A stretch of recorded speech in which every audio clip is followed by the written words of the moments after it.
It happened in the middle of finals week, the kind of stretch where every day blends into the next, and you forget what sunlight looks like. We were both wrecked, me from studying for my last engineering exam, and Evan from pulling doubles at the campus bar where he worked weekends. We weren't especially close, not at first. Just two guys sharing a two-bedroom apartment off campus because rent in the city was insane. But over time, that weird forced proximity turned into something more. Not quite friendship, not quite something else, just a closeness.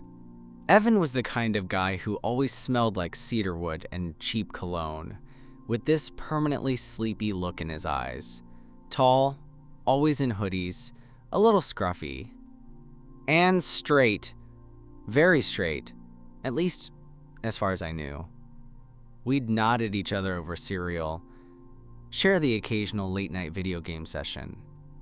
Sometimes he'd bring me a slice of leftover pizza from his shift. It was never more than that.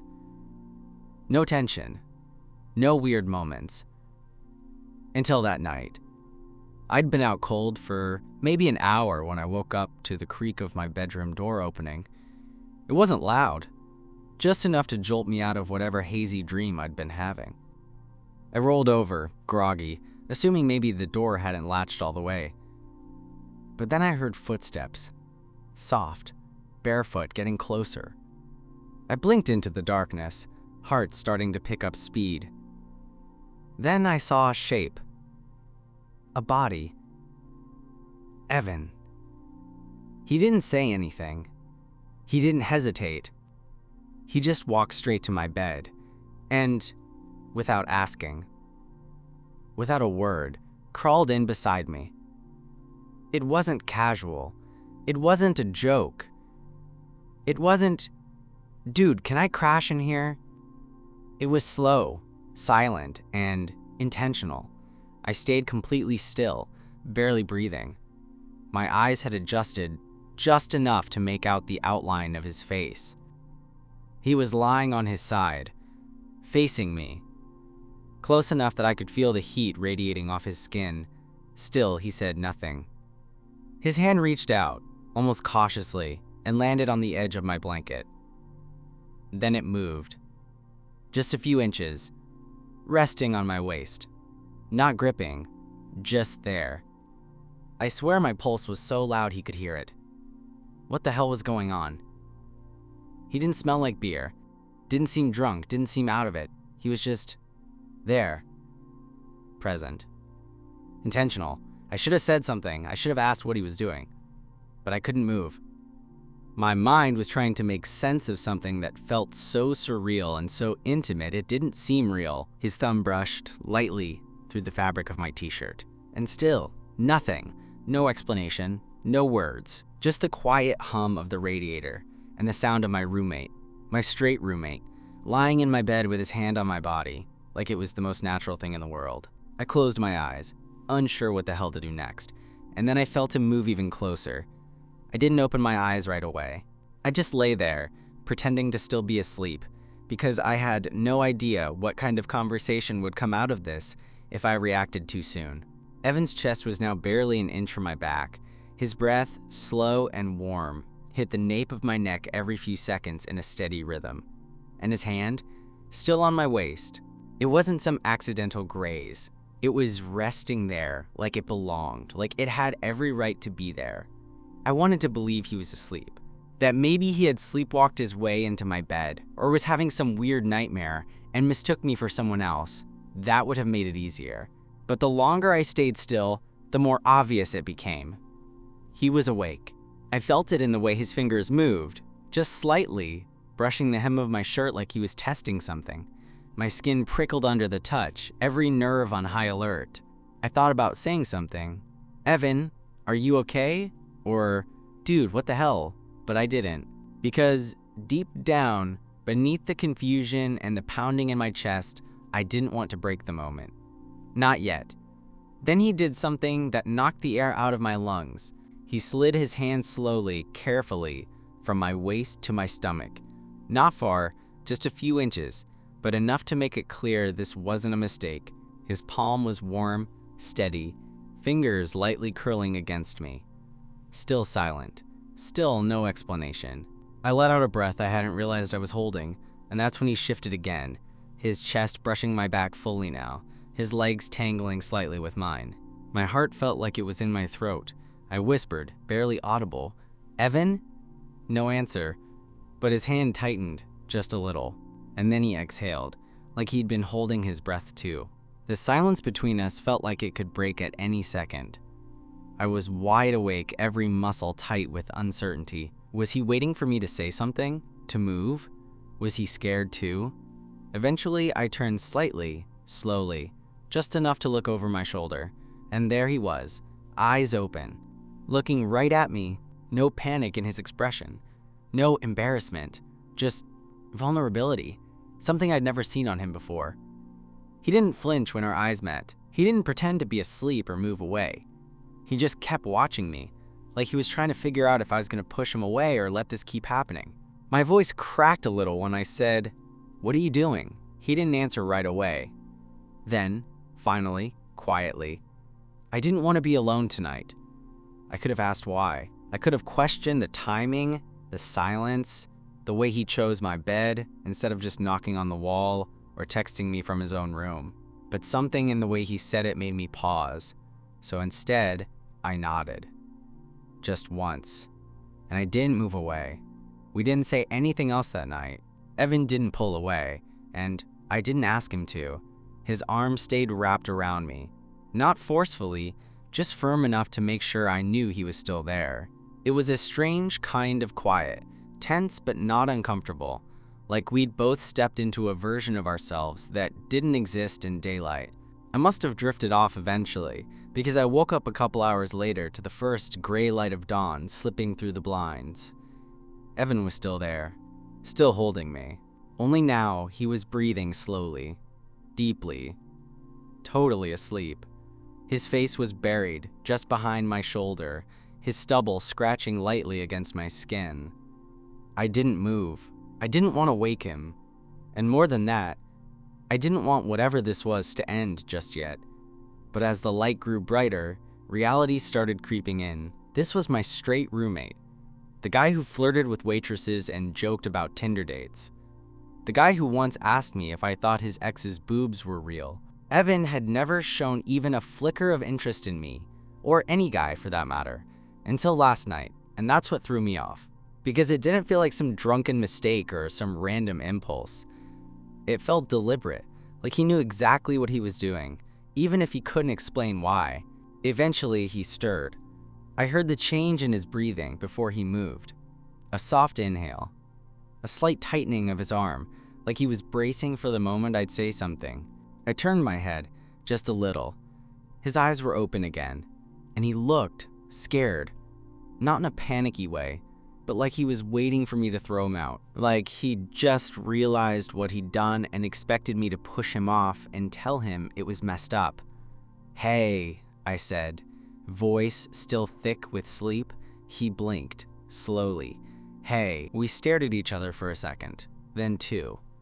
I tried to smile, just a little. "So, you want to talk about it?" He let out a breath that sounded more like a laugh, but not a funny one. "I don't know what to say." "You came into my bed at 2 a.m. and didn't say a word. That's kind of a conversation starter." His mouth twitched, like he wanted to smile but couldn't quite pull it off. "I know." "Were you drunk?" "No." "Sleepwalking?" "No." I nodded slowly. "Okay." Another silence. He finally pulled his arm back, sitting up, dragging a hand through his hair. "I couldn't sleep. I kept thinking about stuff, and I didn't want to be alone." I sat up too, blanket falling away. "You said that last night." He nodded. "Yeah, I meant it." "But why here?" I asked. "Why me?" He didn't answer right away. Instead, he looked at the floor like the answer was written somewhere in the carpet. Then, softly, "Because being near you doesn't feel like being alone." That hit harder than I expected. He looked up, finally meeting my eyes. "Is that messed up?" "No," I said, barely above a whisper. "It's not." He gave a small nod, and for a second, I thought maybe that was it. Maybe he'd go back to his room and we'd never talk about it again. But he didn't move, and neither did I. We sat there in silence for a while, the kind that's heavy but doesn't need to be filled. Evan's hands were clasped between his knees, knuckles pale, like he was holding something in. I could see the inner war playing out on his face, his lips twitching with words he hadn't decided to say yet, his eyes flicking to mine and then back to the floor. "You don't have to say anything," I finally offered. "I get it." He shook his head almost immediately. "No, you don't." "Then tell me." Another pause. Then, like he was pulling the words up from somewhere deep, he said, "I've been confused for a while now. I just never let myself look at it too closely." My chest tightened a little. "Confused about you," he said, then laughed nervously, like he couldn't believe he was saying it out loud. "Me. Us living together." The way it started to feel different, and I kept trying to tell myself it was just the stress, or that I was just lonely, or whatever excuse would shut it down. I watched him carefully, trying not to push, not to make him retreat back into whatever shell he'd cracked open. "But then last night," he went on, "I couldn't stop thinking about you. Not in a weird way. Okay, maybe a little. But it wasn't about sex. It was about feeling close to someone. And you've always felt safe." I wasn't expecting that word. Safe. It made something shift inside me. "I didn't want to sleep with you," he added quickly. "I mean, I didn't come in there expecting anything. I wanted to feel okay. And for some reason, being near you made that happen." His voice cracked a little on that last part, and he looked almost embarrassed. "I don't know what that means," he admitted, "but it didn't feel wrong." I nodded, slowly. My pulse was still a drumbeat in my ears, but my voice came out calm. "It didn't feel wrong to me either." He looked up at me like he was trying to figure out if I meant it. I did. It was a strange thing to admit, even to myself, but I hadn't felt that kind of calm in a long time. His presence, his warmth, that quiet touch, it had grounded me, anchored me in a way I didn't know I needed. "I'm not saying I know what I'm doing," he said, rubbing his eyes with the heel of his hand, "or that I've suddenly figured everything out. I wanted to be honest." "You were," I said. "That's more than most people manage." He let out a breath, slow and shaky. "Are we good?" I smiled, just a little. "Yeah, we're good."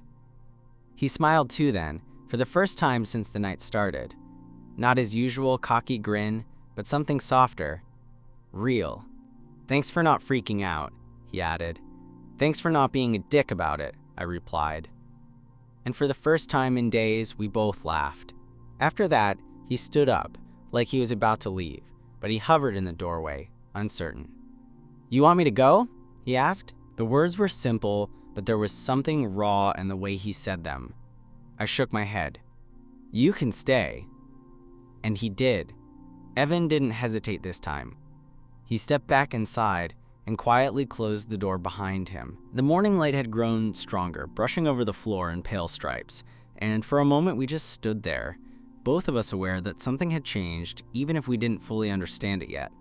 He climbed back into my bed like it was the most natural thing in the world, this time facing me. Not close like the night before, at least not right away, but close enough to feel his presence, to see the hesitation still tugging at the corners of his mouth. "You sure this isn't weird for you?"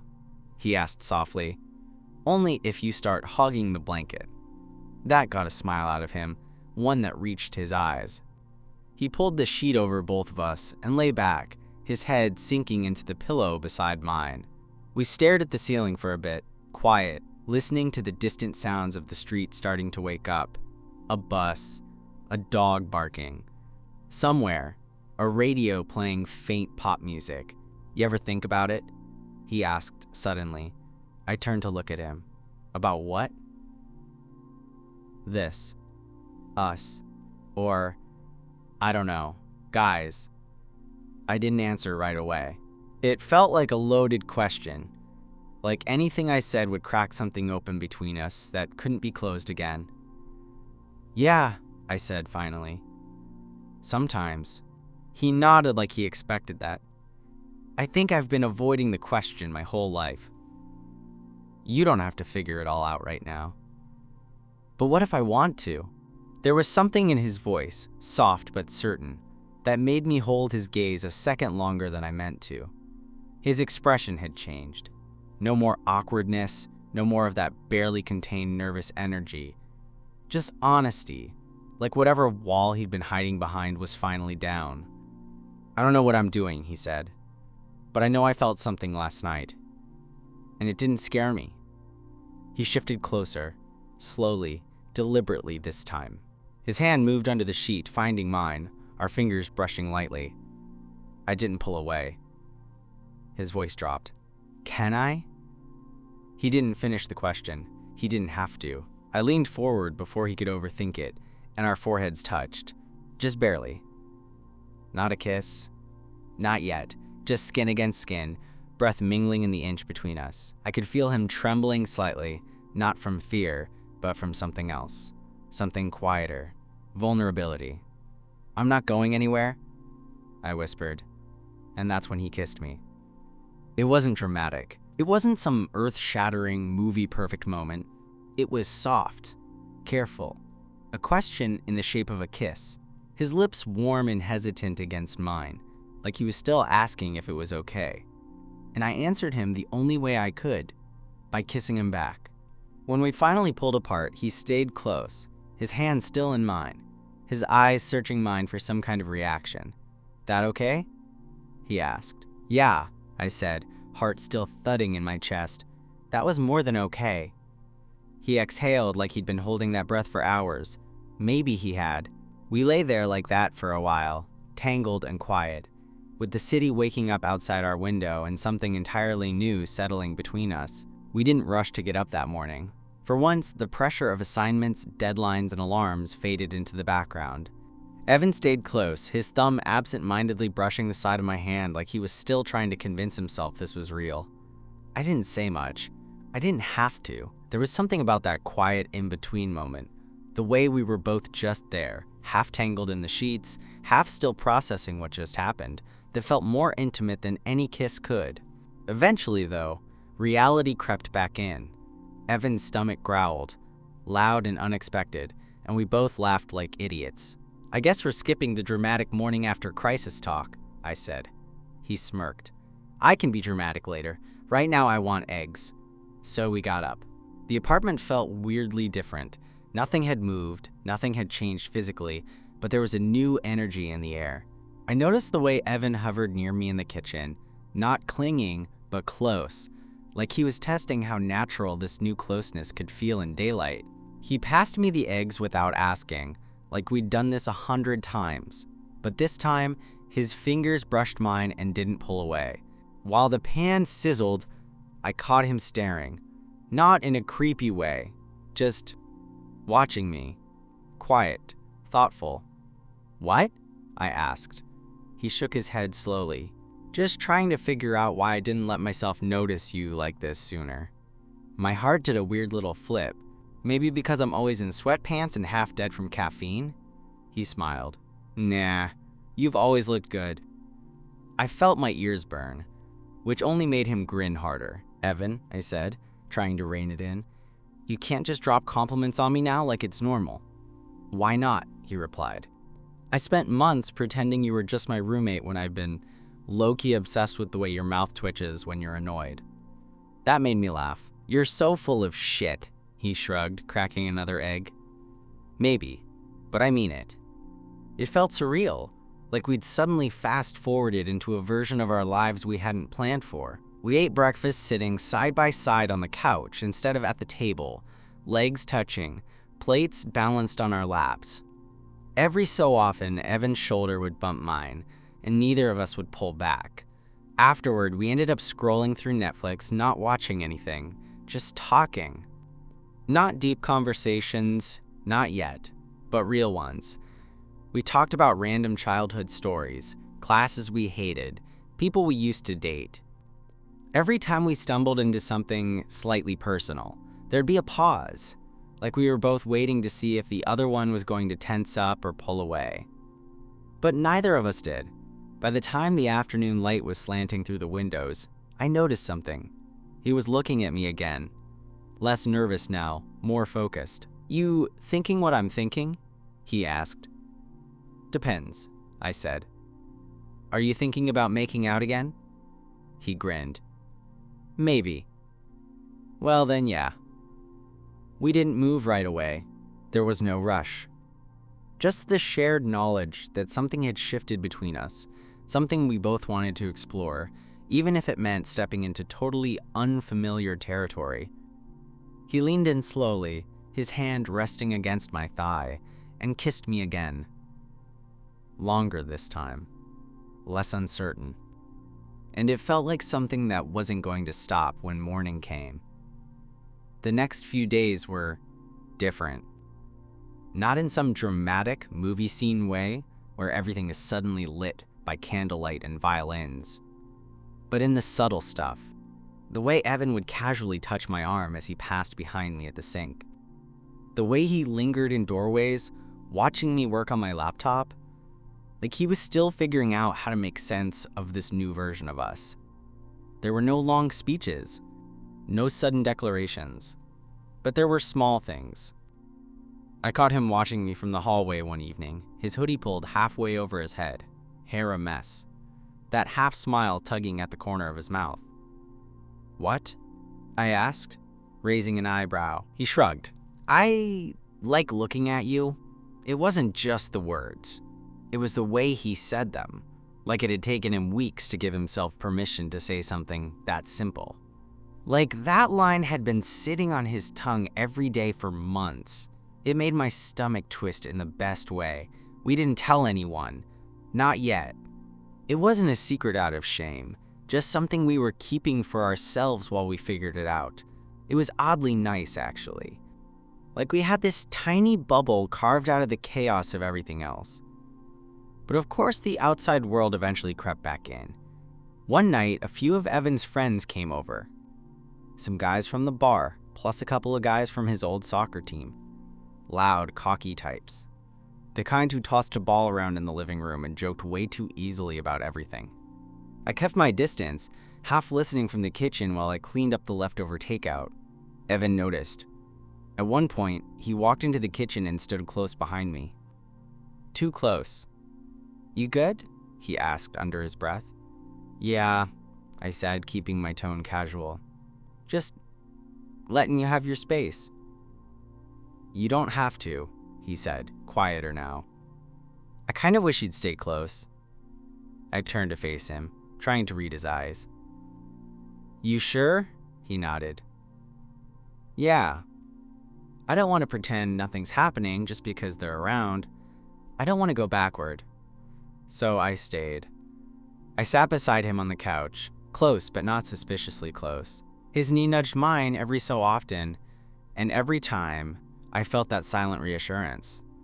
We were still figuring this out, but we were figuring it out together. Later that night, after everyone left, we didn't talk about it. We just stood in the living room, surrounded by empty beer cans and crumpled napkins, and he looked at me with this quiet, thoughtful gaze. "I liked that," he said. "Having you here, not hiding." "Yeah?" I asked. He stepped closer, slid his hands into the front pockets of my hoodie. His hoodie, technically, and kissed me so casually, so effortlessly, it caught me off guard.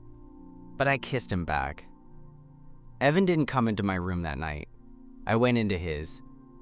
Evan's room felt familiar and unfamiliar all at once. I'd been in there before, mostly to borrow a charger or dump laundry on his bed when he left it in the dryer too long. But this time, it felt different, not because anything had changed physically.